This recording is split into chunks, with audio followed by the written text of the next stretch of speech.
கிறிஸ்துவுக்குள் பிரியமானவர்களே, ஆண்டவராக இயேசு கிறிஸ்து உங்களை ஆசீர்வதிப்பாராக. கர்த்தரால் வல்லமையாய் பயன்படுத்தப்படுகிற கர்த்தருடைய உண்மையுள்ள ஊழியக்காரருடைய ஒரு சாட்சியை நாம் இந்த நேரத்தில் கேட்க போகிறோம். 25 ஆண்டுகள் கர்த்தரோடு அவர் நடந்த பாதைகள், அவர் செய்த ஊழியங்கள், அவரால் ஆயிரமான பேர்கள் ரட்சிக்கப்பட்டு கர்த்தருடைய நாமத்தை அவர்கள் விசுவாசித்து ஆசீர்வதிக்கப்பட்டிருக்கிறார்கள். அதுல நானும் ஒருவன் என்பதை நான் சந்தோஷத்தோடு சொல்லிக் கொள்கிறேன். தொடர்ந்து அவருடைய சாட்சியை கேட்போம். நீங்க கேட்க ஆயத்தமா?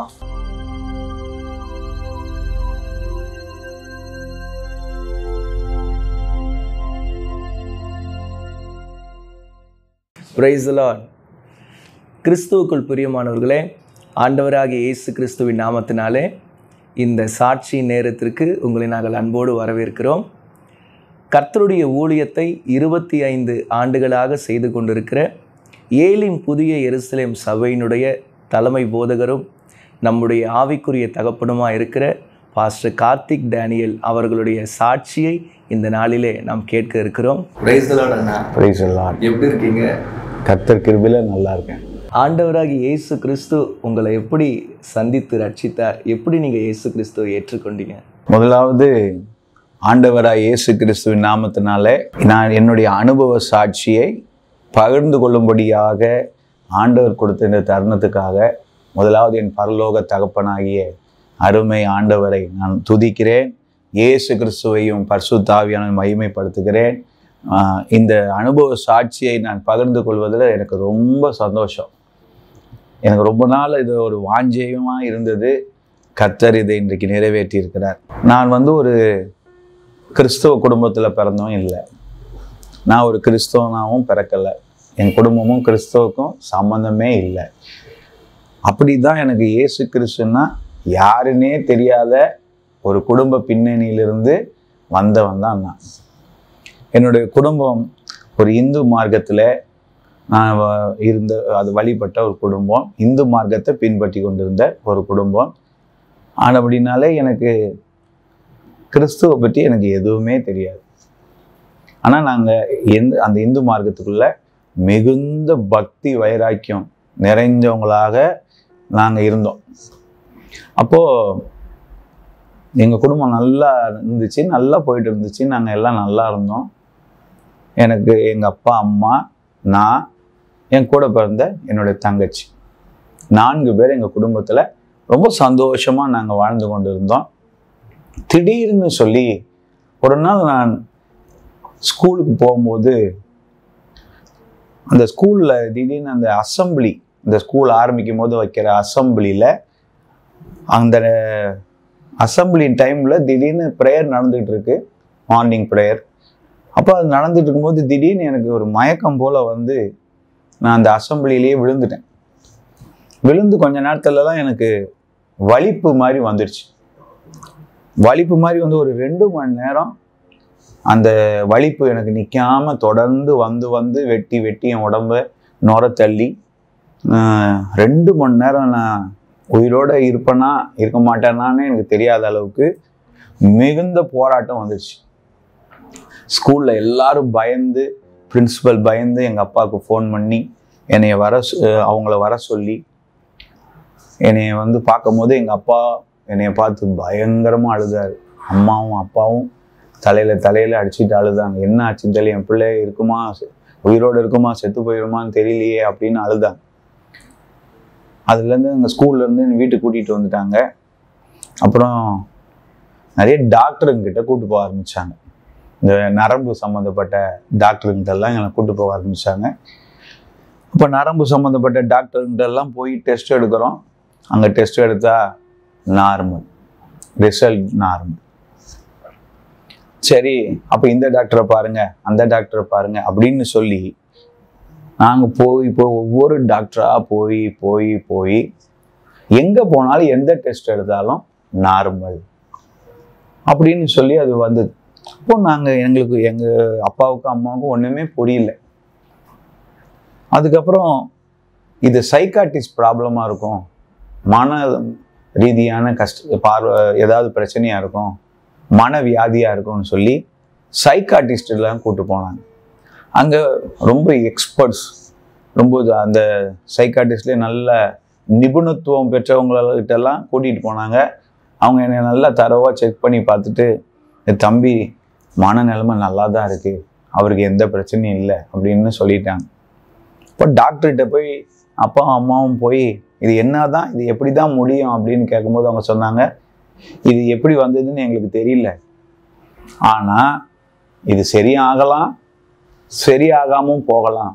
ஆனால் இவர் இந்த மாத்திரையை அது சாகிற வரைக்கும் சில மாத்திரைகள் எழுதி தரோம், இந்த மாத்திரையை கண்டிப்பாக அவர் எடுத்துக்கணும், எடுத்துக்கலன்னா உயிருக்கு ஆபத்து, அவருக்கு எந்த நேரம்னா உயிருக்கு ஆபத்து வரும். ஏன்னா நாங்கள் கொடுக்குற மாத்திரை குணப்படுத்தாது, ஆனால் ஆபத்து வராமல் காப்பாற்றும். அதனால் அந்த மாத்திரையை கொடுத்து பல வருஷங்களாக மாத்திரைகளை நான் அதை எடுத்துக்கிட்டு தான் இருந்தேன். ஆனாலும் எந்த பிரயோஜனமும் எனக்கு வரல. இப்படி நான் எடுத்துக்கிட்டு இருந்ததுனால அடிக்கடி நான் ஸ்கூலுக்கு போய் இப்படி நான் மயக்கப்பட்டு விழுகிறதும் திரும்பி வீட்டுக்கு வந்துடுறோம், இது வழக்கமாக போயிடுச்சு. போக போக போக எல்லாருமே ஸ்கூலில் படிக்கிற இடத்துல எல்லாருமே அவங்க என்ன நினச்சிட்டாங்கன்னா, அது எனக்கு ஒரு பேர் பட்ட பேரே வச்சுட்டாங்க. என்னன்னா காக்கா வலிப்பு கார்த்தின்னு பேரே வச்சுட்டாங்க. நான் போகும்போது வரும்போதெல்லாம் அங்கே இருக்க ஃப்ரெண்ட்ஸு சின்ன பசங்க அப்படின்லாம் பார்க்கும்போது, இதை போகிறான் பாரு காக்கா வலிப்பு கார்த்தி. இது என்னுடைய மனசை இதை கேட்கும்போது எனக்குள்ள இந்த மனசு ரொம்ப காயப்பட்டுருச்சு. நம்ம இப்படி நம்மளை இந்த மாதிரி கேலி பண்ணுற அளவுக்கு நம்மளை வச்சுட்டாங்களே, இந்த மாதிரி ஆயிடுச்சே அப்படின்ட்டு நான் வீட்டில் என்னுடைய ரூமுக்கு தனி ரூமில் தனியாக இருக்க ஆரம்பிச்சிட்டேன். யாரையுமே எனக்கு பிடிக்காது.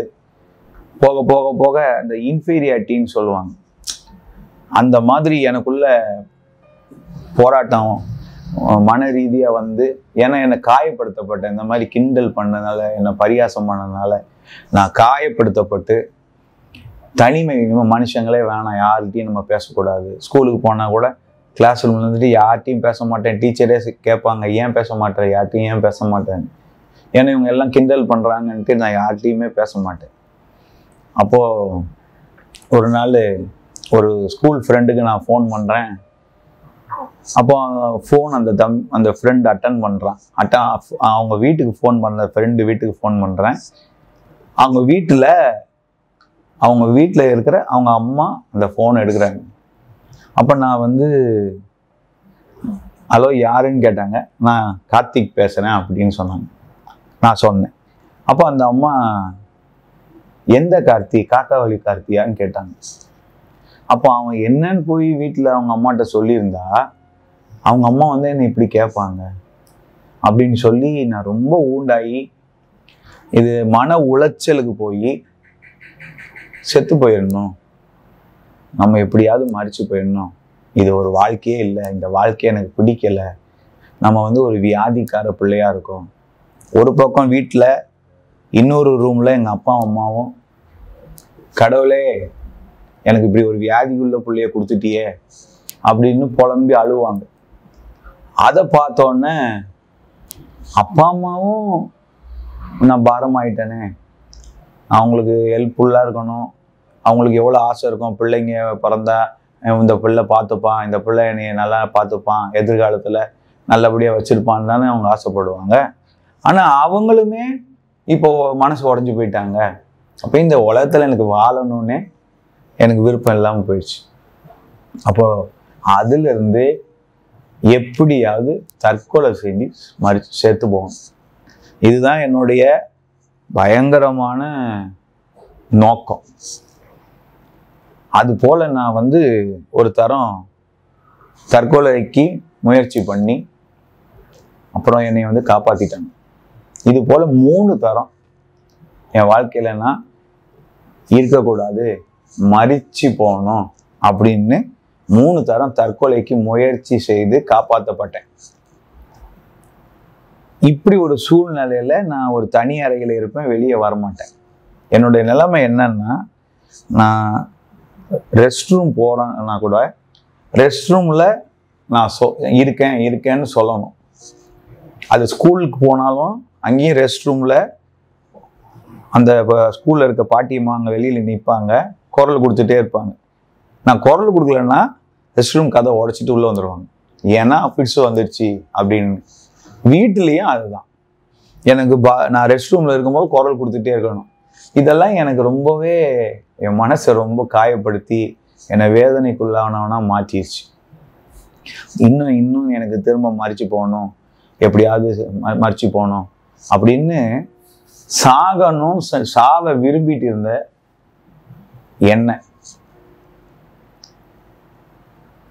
ஒரு 2-3 பசங்க திடீர்னு எங்கள் வீட்டுக்குள்ளே வந்து, நான் இப்போ எனக்கு வந்து அந்த வயசு வந்து 6ஆவதோ 7ஆவதோ தான் நான் படிக்கிறேன் அந்த சமயம். அப்போ அந்த சமயத்தில் வந்து அந்த என் வயசில் இருக்க பிள்ளைங்க வந்து திடீர்னு என் வீட்டுக்குள்ளே வந்து இந்த மாதிரி பக்கத்தில் ஒரு சண்டே கிளாஸ்ன்னு ஒன்று நடக்குது, அந்த சண்டே கிளாஸில் போயிட்டு வரலாமா, வரியா கார்த்தி அப்படின்னு என்னை கூப்பிட்டாங்க. எங்கள் அம்மா அப்பா அங்கே வெளியில் உட்காந்துட்டு இருந்தேன் ஹாலில். இப்போ எங்கள் அம்மா அப்பா என்ன பண்ணாங்கன்னா, என்னை கட்டாயம் பண்ணி நான் வீட்டுக்குள்ளேயே ரூம்குள்ளேயே இருந்து வெளியே வரமாட்டேன் அப்படின்றதுக்காக என்னை கட்டாயம் பண்ணி அந்த பசங்களோட இந்த சண்டே கிளாஸுக்கு அனுப்பிச்சாங்க.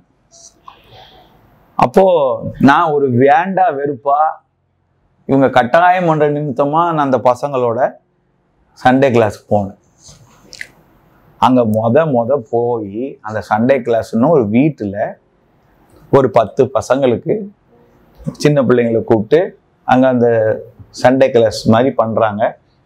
தர அது சண்டே கிளாஸ்னால் என்னன்னு கூட எனக்கு தெரியாது. அங்கே போனோன்னு பாட்டெல்லாம் பாட சொல்லி கையெல்லாம் தட்டி தரம் நான் அப்போ தான் இயேசு கிறிஸ்துன்னு ஒருத்தரை கேள்விப்படுறேன். அது வரைக்கும் இயேசு கிறிஸ்துன்னு ஒரு தெய்வம் இருக்காரா அப்படின்னு எனக்கு தெரியாது. நான் வணங்கிட்டு இருந்தது, நம்பிட்டு இருந்ததெல்லாம் வேற. அப்போ என்ன இதெல்லாம் புதுசா இருக்கு அப்படின்னு நான் ரொம்ப ஆச்சரியமா அவங்க சொல்லும் போது நான் கேட்டேன். அப்போ இந்த இயேசு கிறிஸ்து எப்படிப்பட்டவர் அப்படின்னு அந்த சண்டே கிளாஸ் எடுக்கிற 2 அக்காமாரு இருந்தாங்க. அப்போ அந்த இடத்துல நான் போய் முறை அவங்க மூலமா தான் இயேசு கிறிஸ்து அப்படின்னு ஒருத்தர் இருக்கார் அப்படிங்கிறத நான் தெரிஞ்சுக்கிட்டேன். அது வரைக்கும் எனக்கு எதுவுமே தெரியாது. இந்த காரியம்லாம் உங்களுக்கு என்ன வயசு இருக்கும் போதுன்னா நீங்கள் இயேசு கிறிஸ்துவ பற்றி இந்த முதலாவது சண்டே கிளாஸ் போனீங்க? எனக்கு ஒரு 13லேருந்து 15க்குள்ள தான். அந்த வயசுக்குள்ள தான் எனக்கு அந்த 13 அவ்வளோதான், எனக்கு சரியா ஞாபகம் இல்லை. ஆனால் அந்த 13லேருந்து 15க்குள்ள தான் இது நடந்திருக்கும். அப்போது இந்த மாதிரி நான் அங்கே போவோம். அவங்க சொல்லும் போதே எனக்கு ஆச்சரியமாக இருந்தது. அவங்கள நான் கொஞ்சம் எதிர்கேள்வியெல்லாம் நிறைய கேட்டேன். என்னன்னா, இவர் வெளிநாட்டு கடவுள், இவர் வந்து இந்தியா கடவுள் இல்லை, இவர் வெளிநாட்டு கடவுள். நீங்கள் என்ன வெளிநாட்டு கடவுள் வந்து என்கிட்ட சொல்கிறீங்க? நான் வந்து ரொம்ப பக்தி உள்ளவன், எங்களுக்கு நிறைய தெய்வம் இருக்குது, இது என்ன புதுசாக இவரை வேறு நீங்கள் இன்ட்ரடியூஸ் பண்ணுறீங்க அப்படின்னு சொல்லி நான் அவங்ககிட்ட சொல்லும் போது அவங்க சொன்னாங்க, இயேசு கிறிஸ்து வெளிநாட்டு கடவுள் இல்லை, அவர் தான் மொத்த உலகத்துக்குமே கடவுள் அப்படின்னு சொன்னாங்க. அப்போ எனக்கு ரொம்ப கோபம் வந்துருச்சு. அது எப்படி, நாங்கள்லாம் வந்து எவ்வளோ பக்தியாக இருக்கோம், நீங்கள் என்ன இயேசு தான் கடவுள்னு சொல்கிறீங்களே அப்படின்னா, இல்லைப்பா, உண்மையாகவே இந்த பூமியில் மனுஷனுக்காக மனுஷனாக பிறந்து வாழ்ந்து நம்முடைய பாவங்களுக்காக அந்த பாவங்களெல்லாம் சுமந்து மரித்து 3ஆம் நாள் உயிரோடு எழும்பின ஒரே தேவன் இயேசு கிறிஸ்து தான், அவர் தான் இந்த உலகத்துக்கு கடவுள் அப்படின்னு சொன்னாங்க. எனக்கு கொஞ்சம் எனக்கும் அவங்களுக்கும் கொஞ்சம் வாக்குவாதம் மாதிரி ஆனாலும் அவங்க விட்டு கொடுக்கல. இயேசு கிறிஸ்துவ திஷ்டாந்தகமாக அவங்க எனக்கு வெளிப்படுத்துனாங்க. அப்போ நான் சொன்னேன், உங்கள் இயேசு கிறிஸ்து என்னை சுகமாக்குவாரா? நான் இப்படி ஒரு வியாதியில் வந்திருக்கேன், உங்கள் இயேசு கிறிஸ்துவால் சுகமாக்க முடியுமா? நான் இந்த கேள்வி கேட்டோன்னா அவங்க சொன்னாங்க, கண்டிப்பாக இயேசு கிறிஸ்து சுகமாக்குவார், கண்டிப்பாக இயேசு கிறிஸ்து உன்னை குணமாக்குவார் அப்படின்னு சொன்னாங்க. இப்படி ஒரு தைரியமான வார்த்தையை எங்கேயும் யார்கிட்ட இருந்தும் நான் கேட்கவே இல்லை. அன்னைக்கு தான் முத இப்படி ஒரு கேள்வி, இந்த மாதிரி ஒரு பதிலை நான் கேட்டேன். இப்படி சொல்றத நான் கேட்டேன். கேட்டு நீங்க ரொம்ப ஆச்சரியமா, அது எப்படி இவ்வளவு தைரியமா, நம்மளும் இருக்கோம், நம்ம தைரியமா சொல்ல முடியல. ஆனா இவங்க தைரியமா சொல்றாங்களே, கண்டிப்பா உன்னை குணமாக்குவாருன்னு சொல்றாங்களே, அப்படின்னு இவங்க இயேசு கிறிஸ்து பெரியவர் அப்படின்லாம் நான் யோசிச்சேன். அப்போ அவங்க கிட்ட நான் போய் ஜெபிக்கணும் அப்படின்னும் போது, ஜெபிக்க சொல்லும் போது இந்த மாதிரி நான் சொன்னேன், நான் சாகணும். அவங்ககிட்டயே ஆமா அவங்ககிட்டயே நான் சாகணும்னு தோணுது, சாகணும்னு ஜெபம் பண்ணுங்க. அப்போ அவங்க சொன்னாங்க, இயேசு வாழ வைக்கிற தெய்வம், அவர் உன்னை சாக விட மாட்டாரு. உனக்கு ஏதோ பிசாசு உன்னை தப்பா வழி நடத்துது. சாகணும்னு சாகிறதுக்கு நமக்கு அதிகாரம் கிடையாது. உயிரை கொடுக்கவும் எடுக்கவும் அவருக்கு மட்டும்தான் அதிகாரம். அதனால நீ இப்படி இனிமே நினைக்க கூடாது. இல்லை எனக்கு வாழ பிடிக்கல, எனக்கு இந்த மாதிரி வியாதியா நோயாளியா எனக்கு வாழ பிடிக்கல அப்படின்னு அந்த மாதிரி அவங்ககிட்ட நான் சொல்லும் போது, இல்லை நான் உங்களுக்காக ஜெபம் பண்றேன்னு அவங்க 2 பேரும் எனக்கு முத ஜெபம் பண்ணாங்க. அவங்க ஜெபம் பண்ணது ரொம்ப உருக்கமா எனக்காக ரொம்ப பாரப்பட்டு ஜெபம் பண்ணாங்க. உண்மையாவே அந்த மாதிரி நான் யாரும் எனக்காக வேண்டி நான் பார்த்ததில்லை. அப்போ அந்த மாதிரி அவங்க ஜெபிக்கும் போது கண் கலங்கி கண்ணீர் விட்டு ஜெபம் பண்ணாங்க. இந்த மகனுக்கு இவ்வளோ சின்ன வயசுல இப்படிலாம் சாகணும்னு சொல்றானே, ஆண்டவரே இவனை எல்லா ஆபத்துலேருந்து காப்பாத்துங்க, இவனை காத்தருளி சுகமாக்குங்க அப்படின்னு ஜெபம் பண்ணாங்க. எனக்கு உண்மையா சொல்லணும்னா அந்த ஜெபம் தான் என்னை தொற்றுச்சு. ஏன்னா யாருமே ஆறுதல் சொல்லலை, தைரியம் சொல்லலை, நமக்கு ஒரு உற்சாகமான வார்த்தையை சொல்லலை. ஆனால் இவங்க யாருன்னே தெரியாது. ஆனால் இவங்க நமக்கு இப்படி ஜெபம் பண்றாங்களே நமக்காக. இந்த அன்புக்காக தான் வாரம் சண்டே கிளாஸ் போக ஆரம்பிச்சேன். அப்போ அவங்க வீட்டில் நல்ல சமாரியன் இயேசுவோடைய போட்டோ இருந்துச்சு. நான் எங்க வீட்டில் நான் ஒரு 30-40 ஆடு வளர்த்துட்டு இருந்தேன். ஆமா, எங்க வீட்டில் நான் முதல்ல ஒரு ஆடு வாங்கினோம். அதுக்கு பிறகு அந்த ஆடு குட்டி போட்டு கிட்டத்தட்ட 40 ஆடு எங்கள் வீட்டில் இருந்துச்சு. காலையில் ஸ்கூலுக்கு போகிறதுக்கு முன்னாடி வெளியே அங்கே போய் ஓட்டிட்டு நான் சாயந்தரம்னா மடக்கி வீட்டில் கொண்டு வச்சிருவேன். அப்போது அந்த ஃபோட்டோவை பார்க்கும்போது ஒரு ஆச்சரியமான சம்பவம் அங்கே பார்த்தேன். என்னன்னா, இவர் முன்னாடி போகிறாரு, இவர் பின்னாடி எல்லா ஆடும் வருது. இது என்னால் ஒத்துக்க முடியல. ஏன்னா நான் வளர்த்த எந்த ஆடும் நான் என் பின்னாடி வந்ததே இல்லை.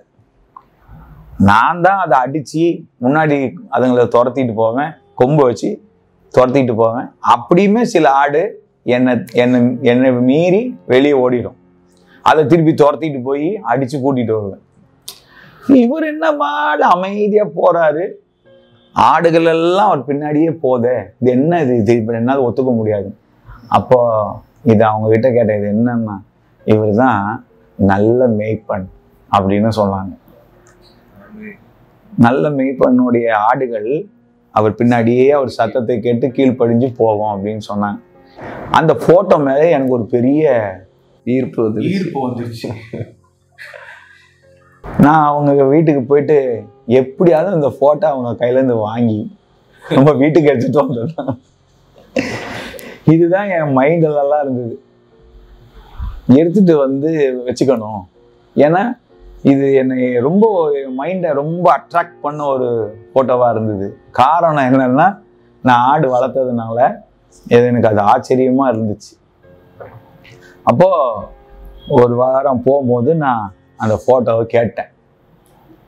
அது பக்கத்துலேயே கிறிஸ்மஸ் தாத்தா ஃபோட்டோவும் இருந்துச்சு. அதுவும் எனக்கு ரொம்ப இன்ட்ரெஸ்ட் ஆயிடுச்சு அதை பார்த்தோன்னே. அப்போ நான் சொன்னேன், எனக்கு இந்த 2 ஃபோட்டோவும் நீங்கள் தரணும். கொடுத்துட்டாங்களா? வாங்குற வரைக்கும் நான் விடலையே. 2 ஃபோட்டோவையும் வாங்கி வீட்டில் கொண்டு வச்சு அப்போதான் டிசம்பர் மாதம் 25ஆம் தேதி கிட்ட வருது. அப்போதான் அவங்க சொன்னாங்க இந்த டிசம்பர் 25 இயேசு கிறிஸ்துவோட பிறந்த நாள். ஓ, அப்போதான் உங்களுக்கு தெரியும். ஆமாம், எனக்கு அதுதான் தெரியும். அப்போ அவங்க சொன்னாங்க கிறிஸ்மஸ் ட்ரீ வைக்கணும், கிறிஸ்மஸ் தாத்தா வைப்போம், கேக்கெல்லாம் வெட்டுவோம், இயேசுநாதருக்கு பிறந்த நாள் கொண்டாடுவோம் அப்படின்னோடனே நான் என்ன பண்ணேன், எங்கள் வீட்டில் அந்த நல்ல சமாரியன் அந்த ஃபோட்டோவை எடுத்து போய் வச்சு அதுக்கு கலரெல்லாம் கொடுத்து அதில் ஜிமிக்கிலாம் ஒட்டி அதை நல்லா அலங்கரிச்சிட்டு அங்கே ஒரு சவுக்கு கொம்பை எங்கள் அப்பாட்ட சொல்லி உடச்சி, சவுக்கு மரத்தை உடச்சி எடுத்துகிட்டு வர சொல்லி கிறிஸ்மஸ் ட்ரீ மாதிரி பண்ணி அலங்காரம் பண்ணி, அப்புறம் ஸ்டார் எங்கள் வீட்டு வாசலில் கட்ட வச்சு, கேக் வாங்கி ரோட்டில், இது நடக்கிறது வந்து வீட்டில் இல்லை, ரோட்டில் இயேசுநாதர் போட்டோ வச்சு எல்லா பசங்களையும் வர வச்சு கேக் வாங்கி கேக் வெட்டணும். இயேசுநாதர் பிறந்த நாளை கொண்டாடணும். அதுக்கு பிறகு ரொம்ப ஈர்க்கப்பட்டு நான் அந்த சண்டே கிளாஸுக்கு போக ஆரம்பித்தேன். அதுக்கு பிறகு அவங்களோட ஜெபம், அதுக்கப்புறம் அவங்களுடைய அந்த ஆண்டவரோட வசனத்தை, ஒவ்வொரு வசனம் சொல்லி தருவாங்க. போகும்போதெல்லாம் ஒவ்வொரு வசனம் சொல்லி தருவாங்க. அப்போ அந்த வசனம் என்னை ஒன்று ஒன்றா என்கிட்ட பேச ஆரம்பிச்சிச்சு. அந்த வசனத்தை வாயில் சொல்ல சொல்ல சொல்ல அது மனப்பாட வசனம்லாம் சொல்லி தருவாங்க, பாட்டு சொல்லி தருவாங்க, மனப்பாட வசனம் சொல்லுவாங்க. அதை நம்ம சொன்னோம்னா பென்சில் ப்ரைஸ் தருவாங்க, ரப்பர் ப்ரைஸ் தருவாங்க. அது ரொம்ப உற்சாகமாக இருக்கும். அந்த நேரத்தில் அந்த பென்சிலும் ரப்பரும் பெரிய ப்ரைஸ் மாதிரி இருக்கும். அதுக்காக மனப்பாடம் பண்ணி அந்த வசனத்தை நான் நிறைய காரியத்தை நான் அங்கே போய் ஒப்பிப்போம். அதுக்கு பிறகு ஆனாலும் இதெல்லாம் போயிட்டு இருந்தாலும் எனக்கு உடம்புக்கு இந்த ஃபிட்ஸுன்றது இருந்துட்டு இருந்துச்சு. ஆனால் ஒரு சின்ன ஆறுதல், இங்கே போயிட்டு வர்றது என்ன எனக்கு ஒரு சந்தோஷம். அப்படியே போயிட்டு இருக்கும்போது அவங்க சொன்னாங்க, இப்படி இருக்கக்கூடாது, ஞாயிற்றுக்கிழமை சபைக்கு வரணும், சபைக்கு வந்து ஆராதிக்கணும், அதுதான் நல்லது அப்படின்னு அவங்க சொன்னாங்க. எனக்கு சபைன்னா என்னன்னே தெரியாது. அப்போ முதல்ல அங்கே நான் சபைக்கு போயிருக்கேன். அங்கே அது பெந்தகோஸ்தே சபை. அந்த சபையில் நல்லா கையை தட்டி பாட்டு பாடி ஆவியில் நிறைஞ்சி பயங்கரமாக ஜெபம் பண்ணிட்டு இருக்காங்க. நான் உள்ளே போய் உக்காந்தோடனே எனக்கு உட்காரவே முடியல. என்ன பண்ணுதுன்னே தெரியல, எழுந்து ஓடி போயிடணும் வெளியில அப்படின்னு தோணுது. ஆனாலும் என்ன பயம்னா, அந்த பாதிரியார் நம்மளை கூப்பிட்டு திட்டிடுவார் எழுந்தா. அதனால எப்படா வெளியே விடுவாங்க அப்படின்னு நான் அந்த முதல் சர்வீஸ் ப்ரேயரில் ஏதோ தெரியாமல் கூட்டிகிட்டு வந்துட்டாங்க, வந்து மாட்டிக்கிட்டோம், எப்படியாவது வெளியே ஓடிடணும்னு முடிஞ்சோடனே தலை தெறிக்க நான் ஓடி வெளியே வந்துட்டேன். அதுக்கு பிறகு என்ன இது வித்தியாசமாக இருக்குது, இது ஒரு வித்தியாசமான ஆராதனை. நான் முன்னாடி என்னுடைய வழக்கங்கள்லாம் வித்தியாசம். இது வித்தியாசமாக பாட்டு பாடுறதும் கை தட்டுறதும், அங்கே எந்த உருவங்கள் எதுவும் இல்லை, எல்லாம் வசனங்கள் வார்த்தைகள் தான் இருந்துச்சு. எனக்கு அது வித்தியாசமாக இருந்தது. அப்போ எனக்கு அங்கே திருப்பி போகணும்னு எனக்கு விருப்பம் இல்லை. ஏன்னா இந்த மாதிரி ரொம்ப சத்தம் போடுறாங்க, லபா லபான்னு கத்துறாங்க. நீங்க தடவை போனதுனால உங்களுக்கு அதெல்லாம் புதுசா இருக்கு. எனக்கு ஒண்ணுமே புரியல. லபா லபான்னு கத்துறாங்க, குதிக்கிறாங்க, முட்டி போடுறாங்க, ஒண்ணுமே புரியல. இது மாதிரி நான் எங்கேயுமே பார்த்தது இல்லை, அதனால எனக்கு தெரியல. அதுக்கு பிறகு அவங்க சண்டே கிளாஸ் போகும்போது, நீ வாரம் வா, இல்லை எனக்கு அது ஒத்து வர மாதிரி தெரியல அப்படின்ற மாதிரி அவங்கக்கிட்ட நான் ரொம்ப சகோதரிக்கிட்ட ரொம்ப ஃப்ரீயாக பேசுவேன். அவங்க நல்லா அன்பாக பேசுறதுனால. அப்போ அவங்க இல்லை நீ ப்ரேயருக்கு வரணும் அப்படின்னு நான் எடுத்து சொல்லும்போது, அப்போ தான் எனக்கு இயேசு கிறிஸ்துனா யாருன்னு தெரியும். அப்போ தான் நான் சபைக்கு போக ஆரம்பித்தேன். இயேசு கிறிஸ்துனா யாருன்னா, அப்போ சபைக்கு ஒரு கடமைக்காக நான் போக ஆரம்பித்தேன். போய்கிட்டே இருக்கும்போது எங்களோட பாட்டி வீடு எங்களுக்கு கோடம்பாக்கத்தில் இருந்துச்சு. அப்போ அந்த கோடம்பாக்கத்தில் இருக்கும்போது வாரம் ஆனால் நாங்கள் எங்கள் பாட்டி வீட்டுக்கு போயிடுவோம். லீவ் வரும்போதெல்லாம் இந்த கவர்மெண்ட் லீவ் எல்லாம் தொடர்ந்து வரும்போதெல்லாம் அதிகமாக எங்கள் பாட்டி வீட்டில் தான் நாங்கள் இருப்போம். இப்போ எங்கள் பாட்டியும் அவங்களும் ஒரு ஆண்டவர் அறியாத இந்து குடும்பம் தான். அப்போது நாங்கள் கோடம்பாக்கத்துக்கு போயிருந்தோம். அப்போ எங்கள் பாட்டி வீட்லேயும், அதாவது எங்கள் அம்மாவுடைய அப்பா அம்மம்மான்னு சொல்லுவோம் நாங்கள். அம்மம்மா வீட்டுக்கு போகிறோம் அப்படின்னு சொல்லுவோம். அம்மம்மா வீடுனா கோடம்பாக்கம் டெய்லர்ஸ் எஸ்டேட் ஸ்ட்ரீட், இப்போவும் அந்த ஸ்ட்ரீட் இருக்காங்க. அங்கே நாங்கள் போயிடுவோம். அப்படி நாங்கள் ஒரு சாட்டர்டே ஃப்ரைடேவே நாங்கள் அங்கே போயிட்டோம். ஸ்கூல் லீவெல்லாம் வந்ததுனால நாங்கள் அங்கே போயிட்டோம். அங்கே போய் நாங்கள் ஒரு சாட்டர்டே வந்து அங்கே காலையில் நாங்கள் எல்லாம் அங்கே டிஃபன்லாம் சாப்பிட்டுட்டு நாங்கள் உட்காந்து லீவ் டேஸில் நாங்கள் விளையாண்டுக்கிட்டு இருந்தோம். எங்கள் வீட்டில் எங்கள் அம்மா பாட்டி அவங்கெல்லாம் அங்கே அவங்கவுங்க வேலையை செஞ்சுட்டு இருந்தாங்க. திடீர்னு பாட்டு சத்தம் கேட்டு, ஒரு நல்லா கை தட்டி பாட்டு பாடி நல்லா பாடுற சத்தம் கேட்டுச்சு. எங்களுக்கு ஒன்றும் புரியல. அந்த பாட்டு சத்தம் எங்கே கேட்குது அப்படின்னு நான் கவனிச்சுட்டே இருந்தேன். திடீர்னு எங்கள் வீட்டில் எல்லாருமே ஒரு மாதிரி அந்த பாட்டு சத்தம் கேட்க கேட்க கேட்க எல்லாருக்குமே ஒரு வித்தியாசமான உணர்வு. என்ன செய்யுதுன்னு தெரியல, ஒரு வித்தியாசமான ஒரு உணர்வு. அப்போ அந்த பாட்டு சத்தம்ன்றது டெய்லர்ஸ் எஸ்டேட் ஸ்ட்ரீட்னு இந்த பக்கம் ஒரு தெரு இருக்கு, அந்த பக்கம் ஒரு தெரு இருக்கு. இதுக்கு நடுவுல காம்பவுண்ட் இருக்கும். இந்த வீட்டுக்கும் இந்த வீட்டுக்கும், இது அந்த பக்கம் வாசல், அந்த பக்கம் தெரு, இது இந்த பக்கம் தெரு. எங்க வீடு பாட்டி வீடு இங்க இருக்கு. ஆனா பாட்டு சத்தம் அந்த பக்கத்துல இருந்து கேக்குது. இதுக்கு நடுவுல காம்பவுண்ட் செவரு இருக்கு. இந்த காம்பவுண்ட் செவரு பக்கத்துல துணி துவைப்பாங்கல்ல ஒரு கல்லு, அந்த செவரு பக்கத்துலயே ஒரு கல்லு அங்க இருக்கு. இப்போ இந்த நாங்க பேக் சைட்ல, எங்க வீட்டு பேக் சைட்ல அந்த சவுண்டு கேக்குது. எங்கள ஒரு வித்தியாசமான ஒரு உணர்வு என்ன பண்ணுன்னு தெரியல. ஒண்ணு மட்டும் பண்ணுது, அந்த சத்தம் எங்களை இழுக்குது.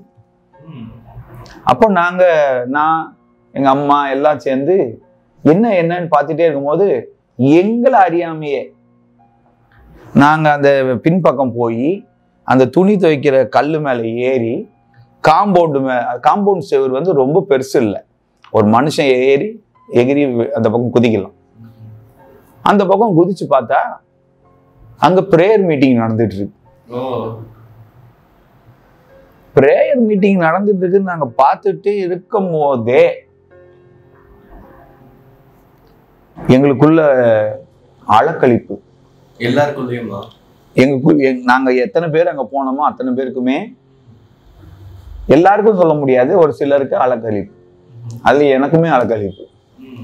என்ன அலக்களிப்புன்னு எனக்கு தெரியாம நான் அப்படியே சுத்துறேன், தொப்புன்னு கீழே விழுறேன். எனக்கு என்ன நடக்குதுன்னு எனக்கு தெரியல. அப்போ கொஞ்ச நேரத்துல நான் என்னை மீறி நான் வந்து நடந்துக்க ஆரம்பிச்சிட்டேன். அப்போ அங்க இருக்கவங்கலாம் ஓடி வந்து என்னை பிடிச்சிக்கிட்டாங்க. அங்க பாத்தீங்கன்னா ஒரு தீர்க்கதரிசி தாயார், அவங்க அந்த பிரேயரு அங்க நடத்திட்டு இருக்காங்க. அங்க அவங்க மூலமா அந்த பாட்டெல்லாம் பாடி முடிச்ச உடனே அவங்க மூலமா ஆவியானவர் இறங்குறாரு. ஆவியானவர் இறங்கும் போது அவங்க தீர்க்க தரிசனம் சொல்ல ஆரம்பிக்கிறாங்க. அவங்க தீர்க்க தரிசனம் சொல்லும் போது நாங்க அங்க போனது அவங்களுக்கு தெரியாது. அவங்க கண்ணை மூடிட்டாங்க. நாங்க அங்க போய் இறங்குனதோ கீழே விழுந்ததோ அவங்க பார்க்கவே இல்லை. ஏன்னா அவங்க ஆவியில நிரம்பி கண்ணை மூடி தீர்க்க தரிசனம் சொல்ல ஆரம்பிச்சுட்டாங்க. அப்போ அப்படியே எனக்கு என்ன நடக்குது, இப்ப நான் எனக்கு என்ன பிரச்சனை, நான் என்ன கஷ்டப்பட்டுட்டு இருக்கேன், எங்க பாட்டி வீட்டுல என்ன பிரச்சனை நடந்துட்டு இருக்கு, அது என்னமோ அவங்க பக்கத்திலே நின்று பார்த்த மாதிரி சொல்லிட்டு இருக்காங்க. அப்படியே போயிட்டே இருக்கு.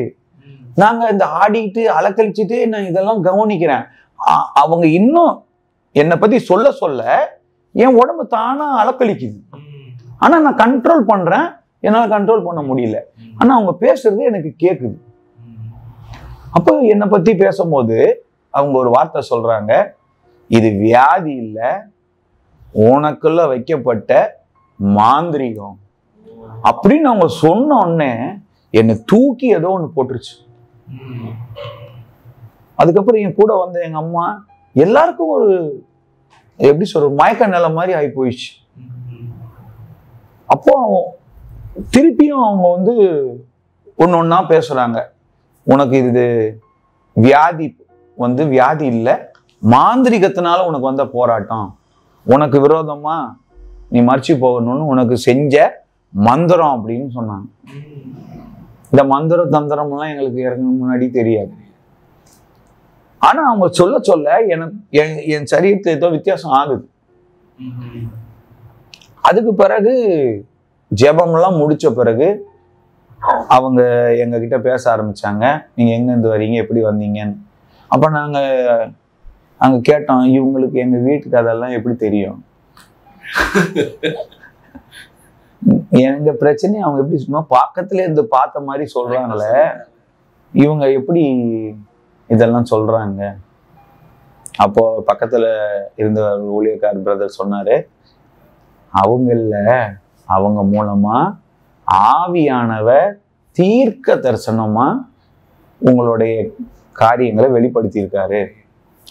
அதனால உங்க மேல ஆண்டவராய் இயேசு கிறிஸ்து ரொம்ப அன்பா இருக்காரு அப்படின்னு சொல்லிட்டு அவங்க எங்களுக்கு வந்த தீர்க்க தரிசனத்துல பாதி கேட்டோம், பாதி எங்களால கேட்க முடியல.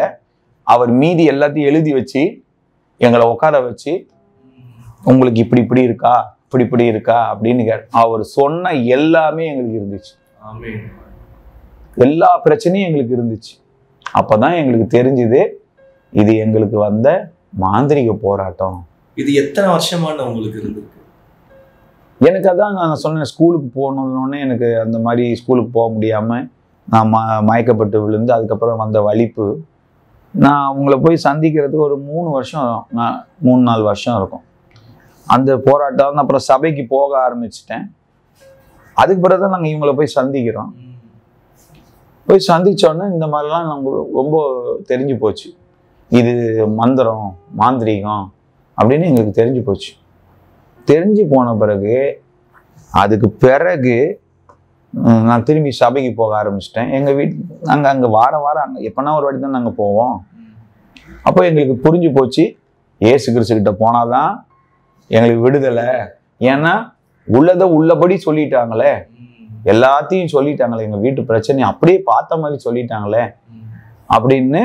அங்கேயுமே எங்களுக்கு என்ன சொல்லி கொடுத்தாங்கன்னா, நீங்கள் இவ்வளோ தூரம்லாம் வர முடியாது, உங்கள் வீட்டு பக்கத்தில் என்ன சர்ச் இருக்கோ அந்த சர்ச்சில் போய் நீங்கள் அடங்கிருங்க, அந்த ஊழியக்காரங்க கிட்ட போய் இருங்க, வாரம் ஞாயிற்றுக்கிழமை போங்கன்னு. அப்போ தான் நான் யோசித்தேன், நம்ம தான் வாரம் அந்த ஏற்கனவே ஒரு சபைக்கு போயிட்டு இருக்கோமே, இனிமேல் அந்த சபைக்கு ஒழுங்காக போவோம்னு சொல்லி நாங்கள் எப்போல்லாம் அந்த 3வது வாரம் சனிக்கிழமை முடியுமோ அப்போ நாங்கள் அங்கே எங்கள் பாட்டி வீட்டுக்கு போகும்போது அங்கே போவோம். மற்ற நேரம்லாம் இந்த சபைக்கு போவோம். போக போக போக இங்கேயுமே எங்கள் வீட்டு பக்கத்தில் இருந்த சபையுமே அவங்க யாருன்னா எங்கள் அம்மாவுக்கும் அப்பாவுக்கும் பழக்கமாக இருந்தவங்க. அவங்களுமே ஏற்கனவே அவங்களும் இந்து மார்க்கத்திலேருந்து ஆண்டவரை ஏற்றுக்கிட்டவங்க. அவங்க ஏற்றுக்கிட்டு அவங்க மூலமாக ஆண்டவர் பயங்கர அற்புதங்களையும் அதிசயங்களையும் செய்கிறாரு, விடுதலை தராரு, அவங்க ஊழியத்துக்கு வந்திருக்காங்கன்னு சொல்லி கேள்விப்பட்டார். நாங்கள் போன சபை அந்த சபை தான். எனக்கு தெரியாமல் நான் அங்கே தான் போனேன். கடைசியில் பார்த்தா அது எங்கள் அம்மாவுக்கும் தெரிஞ்சவங்க, எங்கள் அப்பாவுக்கும் தெரிஞ்சவங்க. அப்போ எங்கள் அம்மா அங்கே போகணுன்னா அவங்கள அங்கேயே போக ஆரம்பிச்சுன்னா அவங்களும் எங்களுக்கு ஒரு நல்ல தாயா எங்களை நல்லா ஜெபிக்க ஆரம்பித்தாங்க. வாரம் நாங்கள் அங்கே போகும்போதெல்லாம் எங்களுக்குள்ள அலக்களிப்பு வரும். அவங்க மூலமாகவும் ஆவியானவர் பேசுவார். அப்போ அவங்க மூலமாக பேசும்போதும் நிறைய கட்டுகள் எல்லாம் எங்களுக்குள்ளேருந்து உடைஞ்சி அப்பப்போ கீழே விழுந்துடும். கட்டுகள் ஆவியானவர் தீர்க்க தரிசனமாக பேசும்போதெல்லாம் எங்களை மீறி கீழே விழுந்துடும். கண்ணை திறந்து பார்த்தா கீழே விழுந்ததே எங்களுக்கு தெரியாது. எங்களுக்குள்ள இருக்க அந்த மாந்திரிக ஆவிகள், அசுத்த ஆவிகள்லாம் எங்களை விட்டு ஒன்று ஒன்றா போக ஆரம்பிச்சு. இப்படி நாங்கள் 1 வருஷம் 2 வருஷம் தொடர்ந்து நாங்கள் சபைக்கு போக ஆரம்பித்தோம். அப்புறம் தான் எங்கள் அம்மாவுக்கு மாந்திரிகம் போராட்டம் அதிகமாக. எனக்கு பிறகு எங்கள் அம்மாவுக்கு பயங்கர அலக்கழிப்பு. எங்கள் அம்மாவுக்கு அலக்கழிப்பு இருந்ததும் அங்கே போய் தான் தெரியும். அங்கே ஜெபத்துக்கு போக போக எங்கள் அம்மாவுக்கும் அலக்கழிப்பு வந்து அவங்களும் அதில் விடுதலை பெற பெற பெற நாங்கள் ஆண்டவர் அப்படியே ருசிக்க ஆரம்பிச்சுட்டு இருக்கும்போது தான் எனக்குள்ள ஒரு வாஞ்ச, ஆண்டவரை நான் ஒரு ஆப்ஷன் ஆண்டவர் 2 ஆப்ஷன் வச்சேன். என்னன்னா, ஆண்டவரே நீர் உண்மையான தேவனா இருந்தா என்ன சாகடிச்சிடும், சாகர வரந்தார், இல்ல வாழவை. எனக்கு வந்து சாகவும் முடியல, வாழவும் முடியல, எனக்கு என்ன செய்யறதுனே தெரியல அப்படின்னு நான் அதிகமா ஆண்டவர்கிட்ட போராட ஆரம்பிச்சிட்டேன். ஜெபிக்க ஆரம்பிக்கும் போது ஆண்டவர் எனக்கு அருமையா விடுதலை கொடுத்தார். அருமையா விடுதலை கொடுத்தார். அந்த சபையில நான் ஜெபத்துல இருக்கும்போது ஒரு நேரம் ஆவியானவர் பேசும்போது எனக்கு இயேசு கிறிஸ்து ஒளியா தரிசனம். ஆமா, ஒளியா. நான் எதையுமே உருவமே எதுவும் பார்க்கல. தரம் நான் உங்களை பார்க்கணும், என்னை விடுதலை பண்ணுங்கன்னு கேட்கும் போது ஜெப நேரத்துல, தீர்க்க தரிசன நேரத்துல ஆண்டவர் எனக்கு வெளிச்சமா, அந்த வெளிச்சத்தை வர்ணிக்கவே முடியாது. அந்த வெளிச்சத்தை கண்கள் மூடி இருக்கும் போது கூட பார்க்க முடியல. அப்படி ஒரு வெளிச்சம், பிரகாசம். அப்போ அந்த வெளிச்சத்தை நான் பார்த்து எப்படி சவுல் விழுந்தானோ அந்த மாதிரி நானும் கீழே விழுந்துட்டேன். அது என் வாழ்க்கையில அந்த நாளை மறக்கவே முடியாது. அப்படி ஒரு சந்தோஷமான நாள்னா அதுதான் என் வாழ்க்கையில. ஏன்னா அதை நான் இயேசு கிறிஸ்துவை தரிசிச்ச நாள். அவரை வெளிச்சமா ஒளியா பார்த்தேன். எந்த உருவத்தையும் நான் பார்க்கல. ஆனா அது எந்த லைட்டுன்னு சொல்ல முடியாது, சூரியன்னு சொல்ல முடியாது, எல்லாத்த விட அது வெளிச்சமானது. எப்படின்னா, நான் கண்களை மூடிக்கிட்டே அதை பார்க்கறேன். என் மனக்கண்கள் அதை பார்க்கறேன். என் சொந்த கண்ணில் பார்க்கல, கண்ணை மூடிட்டு தான் இருக்கேன். முழங்கால நின்று ஜெபிச்சுட்டு இருக்கேன். அப்போ அவர் எனக்கு வெளிச்சமா ஒளியா அவர் என் மேல பிரகாசிச்சார். விழுந்து பார்க்கும்போது கீழே விழுந்து கிடந்தேன். அது கொஞ்ச நாள் கழிச்சு எனக்கு கர்த்தர் பூரண சுகம் கொடுத்துட்டார். அந்த கட்டில இருந்து, மந்திரத்திலிருந்து நல்ல சுகத்தை கொடுத்துட்டார். அது முதலா ஆண்டவரா இயேசு கிறிஸ்துவ சொந்த ரட்சகரா நான் மனதார ஏற்றுக்கொண்டேன். அன்னைக்குதான் உங்களுக்கு விடுதலை கொடுத்த அன்னைக்குதான் நீங்க சொந்த ரட்சகரா ஆண்டவரை மனதார ஏற்றுக்கொண்டேன். ஆமா, இயேசு கிறிஸ்துவை இனிமே இவர் தான் எனக்கு எல்லாம் அப்படின்னு நான் மனதார அவரை ஏற்றுக்கொண்டேன். அதுக்கு பிறகு சபைக்கு ஒழுங்கா போக ஆரம்பிச்சிட்டேன். ஒரு வாரம் கூட நான் சபையை மிஸ் பண்ணதே இல்லை. சரி, ஏன்னா இப்போ அந்த தரிசனத்துக்கு அப்புறம் ஆண்டவர் உங்களை தொட்டு விடுதலை ஆக்குனான்னு சொன்னீங்க. அப்போ அந்த காக்கா வலிப்புலாம் நின்றுடுச்சா பரிபூர்ணம்? ஆமா ஆமா ஆமா. எனக்கு அதுக்கு பிறகு அந்த கட்டுகள் உடைஞ்சி எனக்கு விடுதலை ஆன பிறகு எனக்கு அதுக்கு பிறகு அது அந்த மாதிரி வலிப்போ வேதனையோ வரல. ஏன்னா எனக்கு அந்த மாதிரி மாந்திரிகம் பண்ணி அந்த ஆவிகளை ஏவி அனுப்பியிருந்தாங்க. அந்த ஆவிகளை துரத்தணும்னா அந்த ஆவிகள்லாம் என்ன அறிக்கை செஞ்சு நான் போயிடுறேன்னு சொல்லி சொன்ன பிறகு நான் முழு விடுதலை ஆயிட்டேன். அதுக்கு பிறகு எனக்கு அது வரலை. அதுக்கு பிறகு நான் ஆண்டவரை அதிகமாக ருசிக்க ஆரம்பிச்சிட்டேன். அப்போ பாட்டுகள் எல்லாம் எனக்கு இனிமையாக ஆரம்பிச்சிச்சு. வசனங்கள் எல்லாம் எனக்கு அப்படியே ஏங்குற, இன்னைக்கு என்ன பேச போறாரு ஆண்டவர், இந்த வாரம் என்ன பேச போறாரு. எனக்கு சபைக்கு போகணுன்னா முழங்காலே இருக்கத்தான் பிடிக்கும். எனக்கு கண்ணை திறக்கவும் பிடிக்காது. இந்த சத்தம், ஆவியானோட அந்த பிரசன்னம், சபையில வர அந்த அபிஷேகம், அது எனக்கு ரொம்ப இனிமையானதா, அது என்னை கவர்ந்து இழுக்கக்கூடியதா மாறிடுச்சு. ஆண்டவரை தொடர்ந்து பிடிச்சிட்டீங்க. உறுதியா பிடிச்சிட்டேன். நான் உறுதியா பிடிச்சது இல்லாம எங்க அம்மாவும் பிடிச்சிட்டாங்க. என் அம்மா பிடிச்சது இல்லாம என்னோட சகோதரியும், நாங்க 3 பேர், 4 பேர்ல 3 பேர், நான், என் தாயார், என் சகோதரி 3 பேரும் இயேசு கிறிஸ்துவை சொந்த ரட்சகரா ஏற்றுக்கொண்டோம். சரிங்கன்னா 3 பேரை பத்தி சொன்னீங்க, அப்பாவை பத்தி சொல்லவே இல்லையே. அவர் என்ன பண்ணாரு? அவரு ரொம்ப தீவிரமான இந்து பக்தர். அப்போ இது ரொம்ப எதிர்த்திருப்பாரு நீங்க? ஆமா ஆமா, ரொம்பவே எங்களை வந்து எதிர்த்தாரு.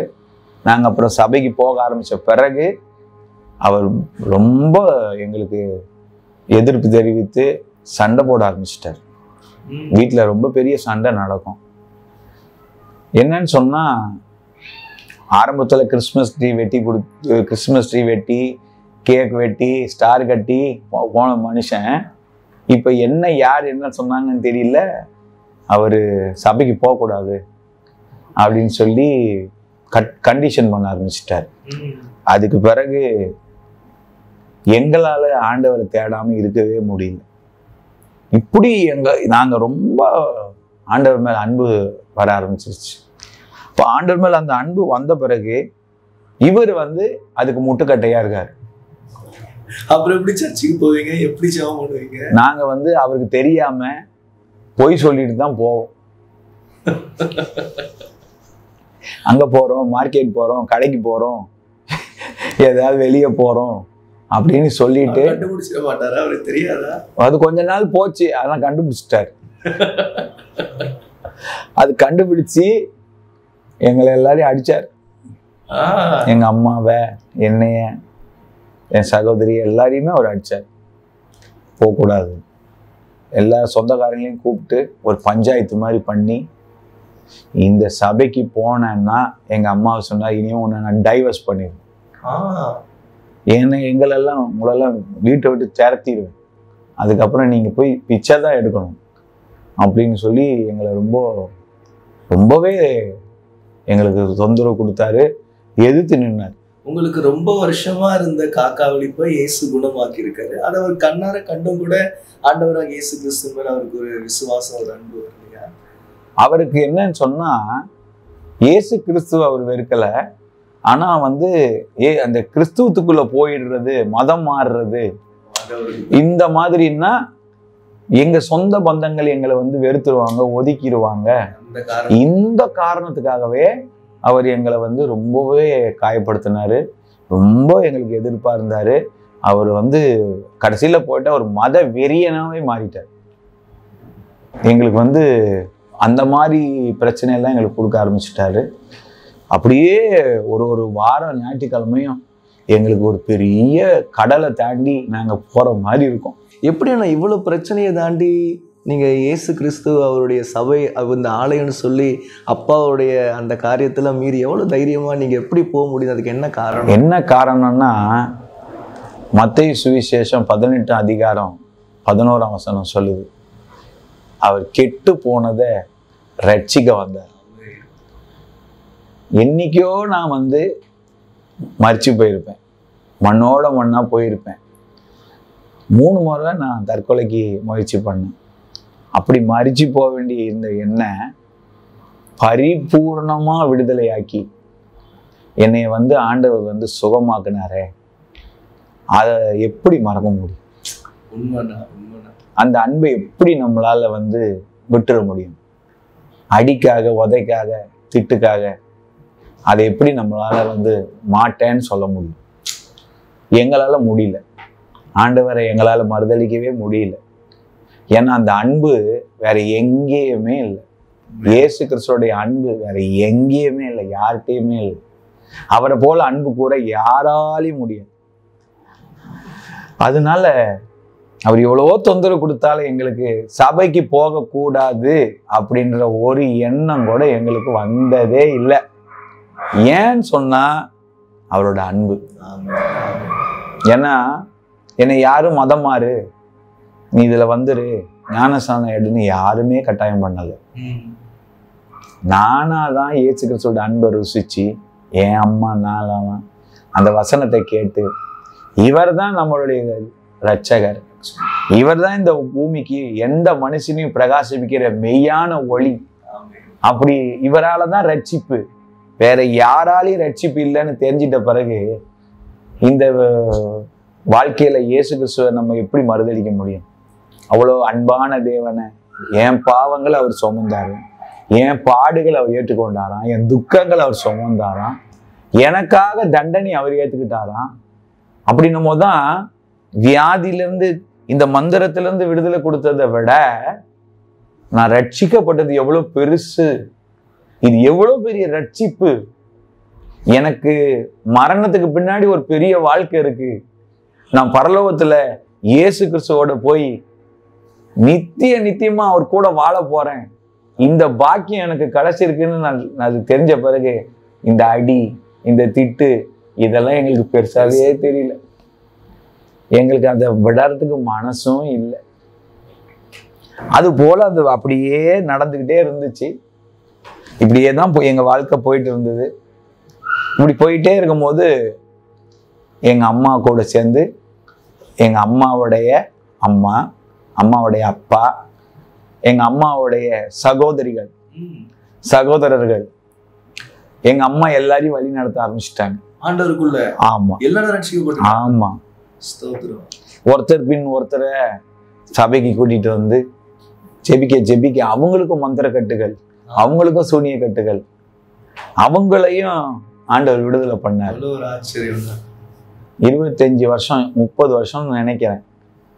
கிட்டத்தட்ட எங்க குடும்பத்துல 20 பேர் ஸ்தோத்திரம் மொத்தமா ஞானஸ்நானம் எடுத்தாங்க. ஆமென். கர்த்தர் நல்லவர். இயேசுன்னா யாருன்னே தெரியாத குடும்பம். ஆனா 20 பேர் மொத்தமா ஞானஸ்நானம் எடுத்தாங்க. அந்த கூட்டத்துல நான் இல்லை. ஆனா நான் அதுக்கு அடுத்த ஒரு 5 வருஷம் கழிச்சு தான் நான் ஞானஸ்நானம் எடுத்தேன். ஏன்னா நான் போன சபையில உடனே ஞானஸ்நானம் தரமாட்டாங்க. சத்தியத்தை நல்லா தெரிஞ்சுக்க, என்னன்னு தெரிஞ்சுக்கணும். அப்ப திருவிருந்து கொடுக்கும் போதெல்லாம் எனக்கு வேதனையா இருக்கும். எல்லாரும் திருவிருந்து எடுக்கிறாங்களே, இயேசு கிறிஸ்துவோட சரீரத்தையும் ரத்தத்தையும் போஜனம் பண்றாங்களே, நமக்கு அந்த பாக்கியம் கிடைக்கலையே. திருவிருந்து வரும்போதெல்லாம், அந்த திருவிருந்து பந்தி வரும்போதெல்லாம் நான் வேதனைப்படுவேன். அப்படி போராடி எங்க ஊழியக்கார்கிட்ட, எங்க பாஸ்டர்கிட்ட நான் கேட்டு அந்த ஞானஸ்தானத்தை 1999 டிசம்பர் 31 இரவு 7 மணிக்கு நான் ஞானஸ்தானம் எடுத்தேன். மூழ்கி நான் எடுத்துட்டேன். எனக்கு முன்னாடியே எங்க அம்மா தான் எடுத்துட்டாங்க. ஆனா ஆண்டவருக்குள்ள வந்தது நான் தான் ஆனா ஞானஸ்தானம் எனக்கு முன்னாடி அவங்க எடுத்துட்டாங்க. எங்க தாயாருடைய குடும்பம் அவங்கெல்லாம் எங்களை விட அதிகமா ஆண்டவரை உறுதியா பிடிக்க ஆரம்பிச்சுட்டாங்க. அவங்க அதுல நிறைய பேர் ஊழியக்காரங்களா சபை எல்லாம் ஆரம்பிக்கிறதுக்கு அவங்க ஊழியக்காரரா ஆகி ரட்சிக்கப்பட்டு ஊழிய அழைப்பு பெற்று சபையெல்லாம் ஆரம்பிக்க ஆரம்பிச்சிட்டாங்க. அதுக்கு பிறகு எங்க குடும்பத்துல நிறைய பேர், அதாவது எங்க அம்மாவுடைய குடும்பத்தார். சரிங்கண்ணா, இப்போ அப்பா ரட்சிக்கப்படாத நாட்கள்லயே நீங்க ஆண்டவருக்கு நீங்க ஊழியம் செய்வன்னு ஒப்பு கொடுத்துட்டீங்களா? எப்படி உங்க ஊழியத்தின் நாட்கள் தொடங்கப்பட்டுச்சு? ஆண்டவர் எப்படி பேசினார் இந்த ஊழியத்தின் காரியங்களை? நான் இந்த கட்டுகள் எல்லாம் உடைக்கும் போது, ஆண்டவரை தரிசிக்கும் போது ஆண்டவர்கிட்ட ஒரு வாக்கு கொடுத்தேன். ஆண்டவரே, நீர் என்னை விடுதலை பண்ணீங்கன்னா இந்த ஊழியக்கார் பண்ற மாதிரி நான் ஊழியம் செய்வேன். எனக்கு அந்த மாதிரி சேவை செய்வேன். ஊழியம்லாம் தெரியாது, சேவை செய்யறேன் அப்படின்னு என் வாயில நானே தெரியாம பொருத்தனை பண்ணிட்டேன். அது வயசு இருக்கும்போது இப்படி பண்ணீங்க? எனக்கு கிட்டத்தட்ட ஒரு 16-17 வயசுல எனக்கு பூரணமான விடுதலை. அந்த 16-17 வயசுக்கு பிறகு நான் இப்படி ஜெபிக்க ஆரம்பிச்சிட்டேன். அப்ப இது என்ன பண்ணணும், ஏது பண்ணணும்னு எனக்கு தெரியல. ஆனா ஆண்டவருக்கு ஊழியம் பண்ணணும் அப்படின்னு ஆசை. ஆனா ஒரு பக்கம் தகப்பன் இப்படி இருக்காரு. ஒரு 2-3 வருஷம், கிட்டத்தட்ட ஒரு 19 வயசு, அது 19 வயசு வரைக்கும் சபைக்கு போயிட்டு ஊழியம் பண்ணணும்னு நினைச்சேன்னா எனக்கு பண்ண தெரியல. அதனால நான் இருந்தேன். ஆனா ஆண்டவர் எனக்குள்ள இந்த ஊழிய பாரத்தை அதிகமா வச்சு ஊழியம் செய்யணும். இப்ப நான் எங்க அம்மாட்ட போய் சொன்னேன், அம்மா நான் ஊழியம் செய்யணும், நான் ஊழியக்காரன் ஆக போறேன். அம்மா சொன்னாங்க, நம்ம குடும்ப சூழ்நிலை, அப்பா இன்னும் ரட்சிக்கப்படல, நீ நம்ம சர்ச்சுக்கு போறதே நம்ம ரகசியமா போறோம், இது வேற நீ ஊழியத்துக்கு வேற போறியா? சரி, அப்படி நீ ஊழியத்துக்கு போறாந்தா பைபிள் காலேஜ்ல நீ படிக்கணும். பைபிள் காலேஜ் படிக்காம நீ எப்படி நீ ஊழியத்துக்கு போக முடியும்? அப்படின்னா பைபிள் காலேஜ்னா என்னன்னு எனக்கு தெரியாது. இப்படிலாம் பைபிள் காலேஜ் படிச்சு ஊழியத்துக்கு போகணும்னு எனக்கு தெரியாது. அப்போ நான் போயிட்டு இருந்த சபையினுடைய பாஸ்டர். அவருக்கு ஒரு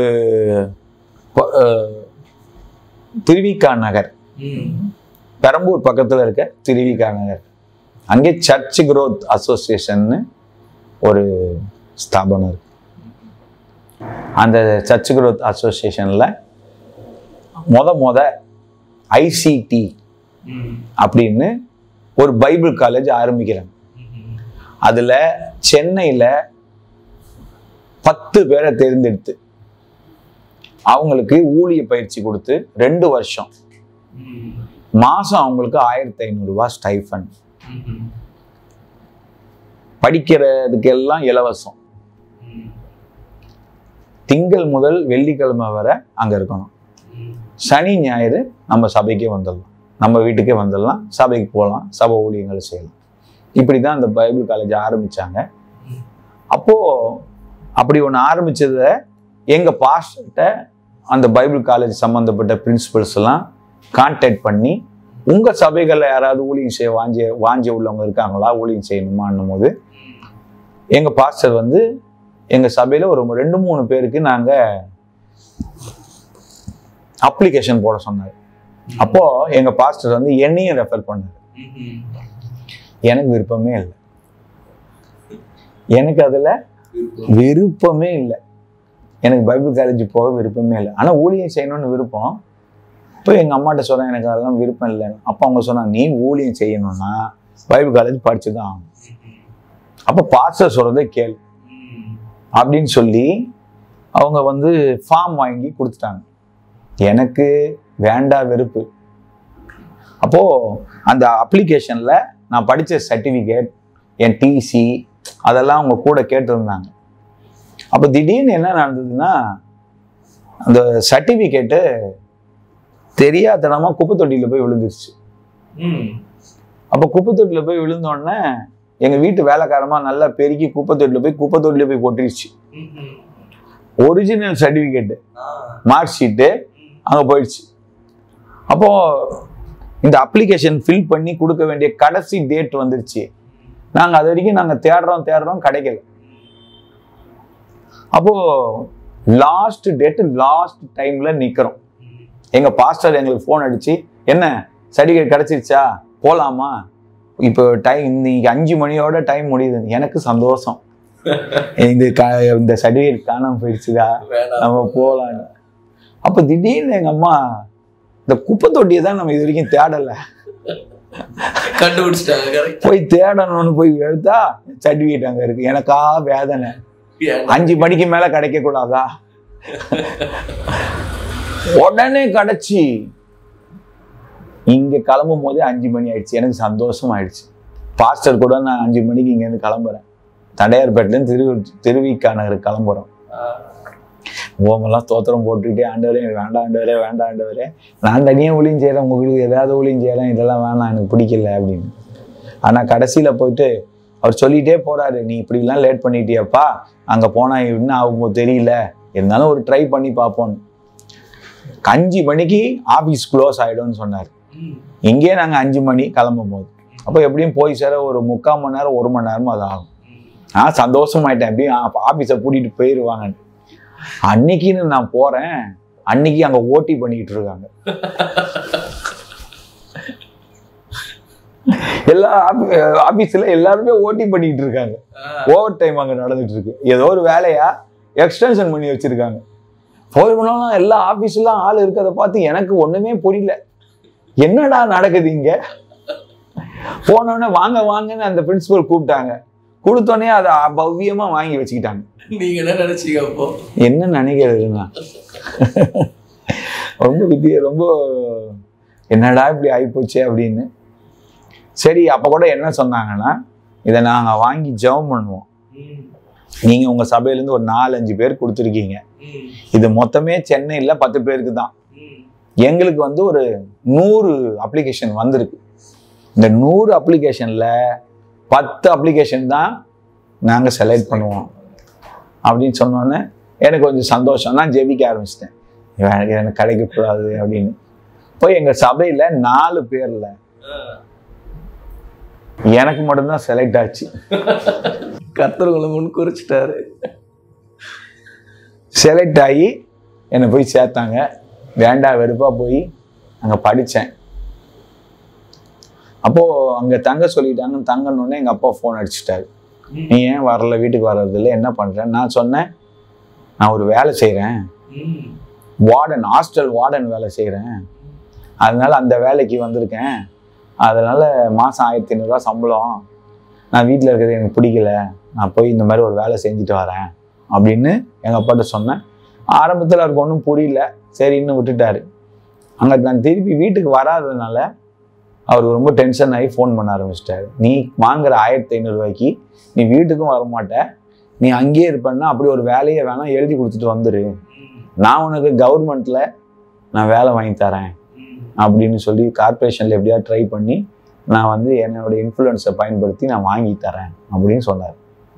இது என்னடா பிரச்சனையாக போச்சே, அங்கே போய் சொன்னால் அவங்களும் ஒத்துக்க மாட்டுறாங்க, இங்கே போய் இவர்கிட்ட சொன்னால் இவரும் ஒத்துக்க மாட்டுறாரு. கடைசியில் என்ன செய்யுதுன்னு தெரியாமல் ஒரு சைக்கிள் வாங்கி நான் நேராக போய் அந்த திருவிக்கானரில் ஒரு கடையில் போய் கொடுத்துட்டு அந்த சைக்கிளை வச்சுக்க சொல்லி, அங்கே கிளாஸ் 6 மணிக்கு முடிஞ்சிடும், எல்லாருமே போயிடுவாங்க. மேலே வந்து பைபிள் காலேஜ் ஸ்டூடெண்ட் தான் மேலே ரூமில் தங்கணும். செவரு ஏறி குதிச்சு சைக்கிள் எடுத்துட்டு இங்கே வந்துடுவேன். இப்படி எத்தனை நாள் செஞ்சிருப்பீங்க? 2 வருஷம். அப்பா,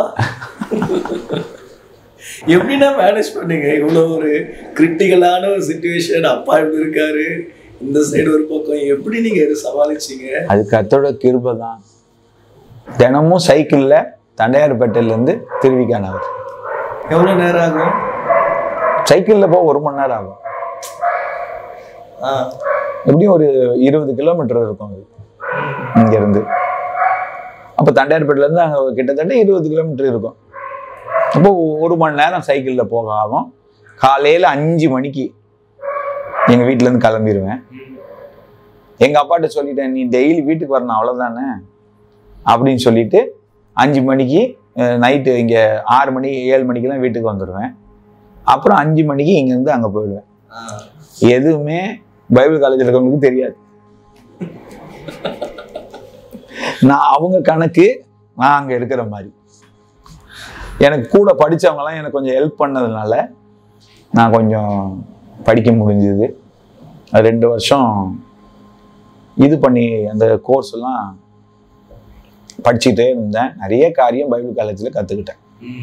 பைபிள்னா என்ன, எப்படிலாம் ஊழியம் செய்யணும், எப்படி ஊழியம் செய்யக்கூடாது, எப்படி சபை நடத்தணும், இதெல்லாம் நிறைய காரியங்களை கர்த்தர் அந்த பைபிள் காலேஜில் எனக்கு கற்றுக் கொடுத்தார். அது நல்ல ஒரு பிரயோஜனமான பைபிள் காலேஜ், நான் மறக்க முடியாது. அந்த வாய்ப்பை வந்து அந்த பாஸ்டர் தான் எனக்கு வந்து ஒன்று பண்ணி கொடுத்தார். அது வந்து எனக்கு ரொம்ப பிரயோஜனமாக இருந்துச்சு, என் ஊழியத்துக்கு பிரயோஜனமாக இருந்துச்சு. ஆனால் இந்த 1 மணி நேரம் போனதே தெரியலண்ணா. உங்களுடைய சாட்சி அவ்வளவு சுவாரஸ்யமாக இருந்தது. ஆண்டவராக இயேசு கிறிஸ்து உங்கள் மேலே எவ்வளவு அன்பு கூர்ந்து உங்களை குணமாக்கி ஊழியத்துக்கும் அவர் ஊழியத்தின் பாதையில் அதனுடைய பயிற்சி கொடுக்கறதுக்கும் அவர் பைபிள் காலேஜ்லாம் கூப்பிட்டு போனது, இதெல்லாம் கேட்குறதுக்கு ரொம்ப ஆண்டவர் எவ்வளோ உங்களை நேசிக்கிறாருன்றதை நாங்கள் உணர முடியுதுங்க. ஆனால் ஒரு காரியம், நீங்கள் ஏசப்பா மேலே வைத்த அன்பு, அது மட்டும் இல்லாமல் எந்த சூழ்நிலையிலையும் தகப்பனார் எதிராக இருக்கிறாருன்ற சூழ்நிலையிலையும் இயேசுவை விட்டு கொடுக்காம நீங்கள் வாழ்ந்த வாழ்க்கை உண்மையிலே எங்களுடைய வாழ்க்கையில் அது வந்து எங்களுக்கு ஒரு முன்மாதிரியாக இருக்குன்னு ரொம்ப சுவாரஸ்யமாக இருந்தது. தொடர்ந்து நீங்கள் எப்படி ஊழியத்துக்கு வந்தீங்க, சபை எப்படி ஆரம்பிச்சிங்க, அந்த சபையின் ஊழியங்களில் உங்களுடைய அனுபவங்கள் என்ன, இதெல்லாம் தொடர்ந்து நாங்கள் தெரிஞ்சிக்க வாஞ்சையாக இருக்கோம். கர்த்தர் உங்களை ஆசீர்வதிப்பாருன்னு. கர்த்தர் உண்மையாக இந்த சாட்சி பல ஆயிரங்களுக்கு அது பிரயோஜனம் உள்ளதாக இருக்கும்னு. தேங்க்யூ. என்ன நேயர்களே, நீங்கள் பார்த்த இந்த வீடியோ உங்களுக்கு மிகுந்த பிரயோஜனமாக இருக்கும்னு சொல்லி நான் விசுவாசிக்கிறேன். ஏன்னா கர்த்தருடைய ஊழியக்காரர்கள் நடத்தின விதங்களை நம்ம கேட்கும் பொழுது அது மிகவும் ஆச்சரியமாக இருக்கிறது. இன்னும் கர்த்தருடைய வழி நடத்துதல்கள், சபையை பற்றின காரியங்கள், கர்த்தர் நடத்தின விதங்கள், சுவாரஸ்யமான அநேக காரியங்களை நம்ம கேட்டு தெரிஞ்சுக்க போகிறோம். ஆயத்தமா இருங்க.